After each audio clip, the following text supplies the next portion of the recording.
Hey, this is Mike. Thank you so much for choosing this video. Tonight we're checking out a 2023 Honda HRV in the EXL trim level at night. So this video focuses on the interior and exterior lighting of the vehicle. Check my channel for the full overview on the Sport and the EXL, or two separate videos. So first I want to point out, when the vehicle's running, if you want to turn off all the exterior lights, you simply toggle the off position on the headlight switch, and it'll go ahead and turn all the exterior lights off when the vehicle's running.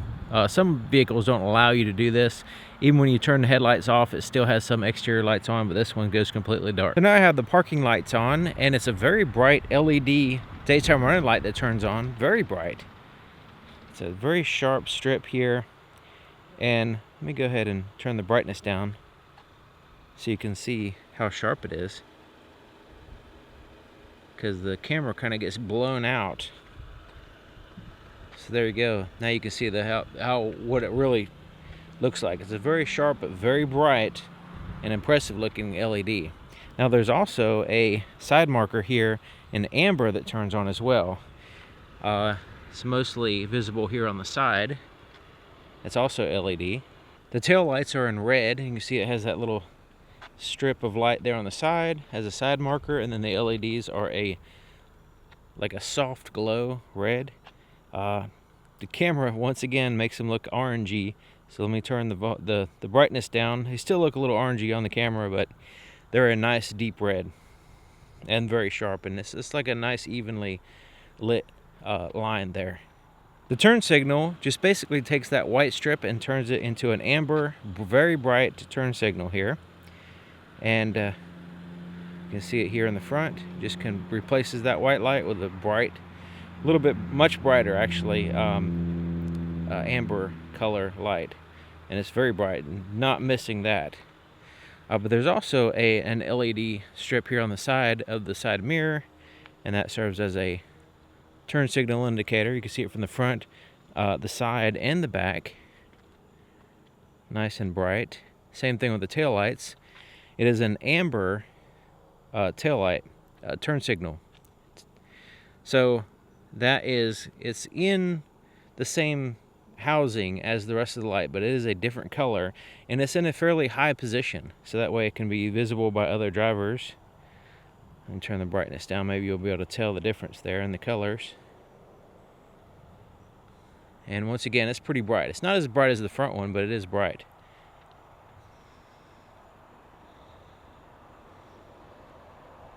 Those LED strips do cast a little bit of light on the ground. So let's go ahead and turn those off, turn them on. So you can see that's just those LED strips. That's not the headlights. Now the headlights, we'll go ahead and turn those on so you can see the difference. There's the high beams, there's the low beams. And the headlights are a multi-reflector LED system. So this is the same thing as the Civic, basically. So it is a reflector. The outer two are for the low beams, and the inner portion joins in for the high beams.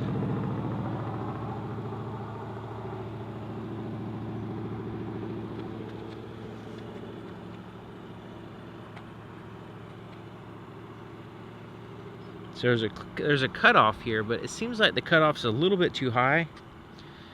So it's one of those vehicles that maybe has to be adjusted down, because it's just a little bit too bright of a light, too high up off the ground, and it could potentially blind other drivers if it's not adjusted properly. So let's look at the high beams.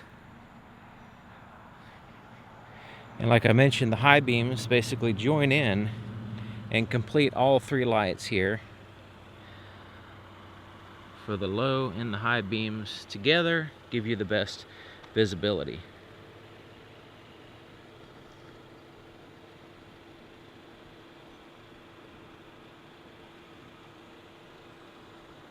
So you can see it's that center light that's the high beam. So as I dip down, that's the first one you see, and then as I go down, they all are together.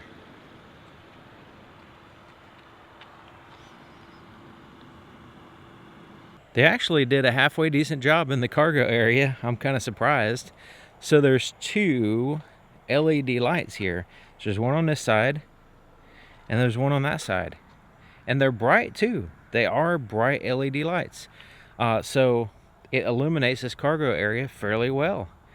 The only way you can really improve this is if you had like over the shoulder lights here underneath the lift gate, shining kind of over your shoulder. That would help too, because these are kind of in a low position, so anything above them would not be illuminated. But look how much light's in here. I do have the camera brightness up a little bit high, but you know, you can see pretty darn good in here. I think that's good. I think the fact that they had them so bright makes a big difference in both of them together. So that way you're not casting so many shadows with only having maybe one light. So I'm happy with this. The inside of this back door has one light, and that's to find the power window. The rest of the pockets and everything else are completely dark. As you can see, no puddle light or anything like that. The back seats are illuminated with these kind of not super bright lights on either side. So you can see kind of like one on each side here. But they do a decent job, especially with the black interior. It's kind of hard to illuminate everything perfectly, but you know, it's okay. There's no lights back here or anything, but not super great, but it's okay. The inside of the front door, same deal, no lights in the pockets or anything. You got a pocket there, completely dark. The only thing that's illuminated are these backlit buttons, but they are all illuminated, which is nice. Some vehicles just like have some illuminated and some not, so it's interesting. So I'm glad to see these are all illuminated. And the front lights are provided by these dome lights here. So you have the lights in the back, and then you have the lights there in the front. And it does a decent job, like I mentioned, but not, you know, excellent or anything. I have the door open so we can see what the interior lights are all about. Pretty good. Nice and bright lights. Good. Shut the door. Now we're left with the backlit buttons here. So you can see the ones in the door. And there's one there to the left of the steering column for the traction control. The steering wheel itself has some backlit buttons. Looks like all of them are backlit. Headlight switch is dark, so there's no lights on that. Same thing with the wipers. There's the gauges. Well, I like the whole black and white, real easy to read, high contrast gauges that they have here.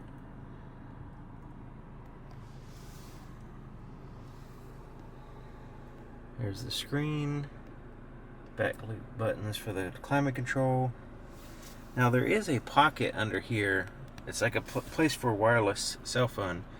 You can't really see it, but you can see this little bit of light that's on my hand.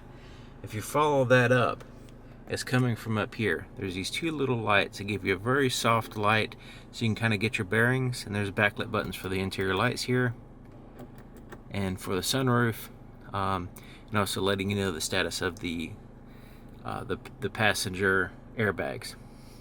There's also a little light right here for the automatic portion of the auto dim rearview mirror. But back to this little pocket right here. I'm going to have to turn on the interior light so you can see. This is completely dark in here. Same thing with here. Other than those very dim lights shining down, there's no lights. So you can see it's just completely dark. The shifter has some buttons here, and then you have the buttons here in the center. There's also USB ports here and on the other side that are backlit illuminated. And also this little space under here, which is great. That's one of those dark areas in which you really need a light, and so I'm glad that they actually put a light under there. So that's really nice. Wish they would have put a little soft one there. The center console is another one that's completely dark. So once again, let me turn the interior lights on so you can see. Just completely dark in there. Glove compartment, completely dark. Even the interior lights don't even help you with seeing in the glove compartment. So that's one of those things, you kind of need to have a light in there. So not sure what's going on with that. Why some vehicles just don't have lights in the glove compartment on the highest trim, you know? It's pretty surprising. The visors have a mirror and a light there.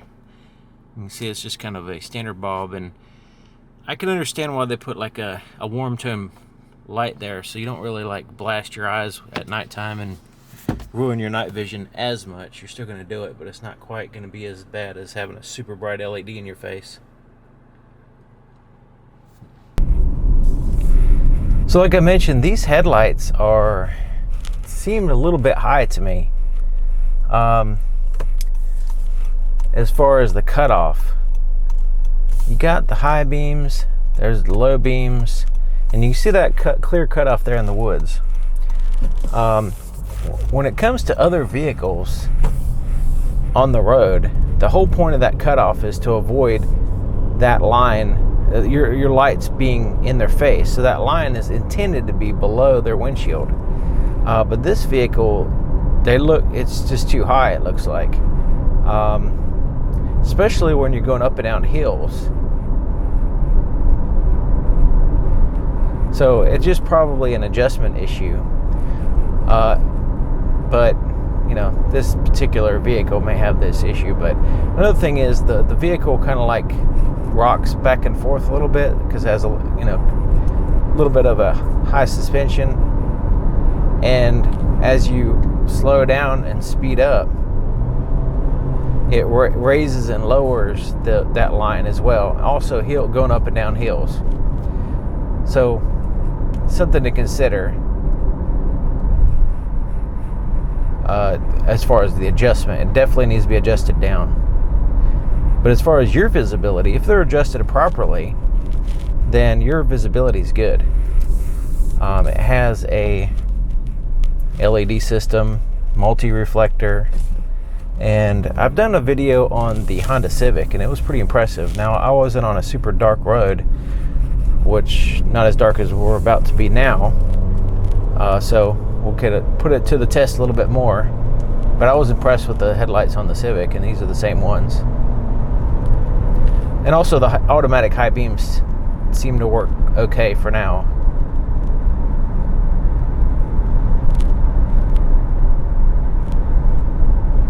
Okay, so it's pretty dark right here. Yeah. Okay, so we can see the road, we can see the trees in the distance. Pretty darn good. And it seems to be fairly evenly lit. Sometimes multi-reflectors have an issue with having like patches across the ground, and it's not like evenly lit. This one seems like it's okay in that regard. Not sure why the high beams aren't turning on right now. It has automatic high beams are turned on, but maybe because we're not going fast enough. No? Okay, so the automatic high beams aren't all that great. Let's go ahead and manually turn the headlights on high beams.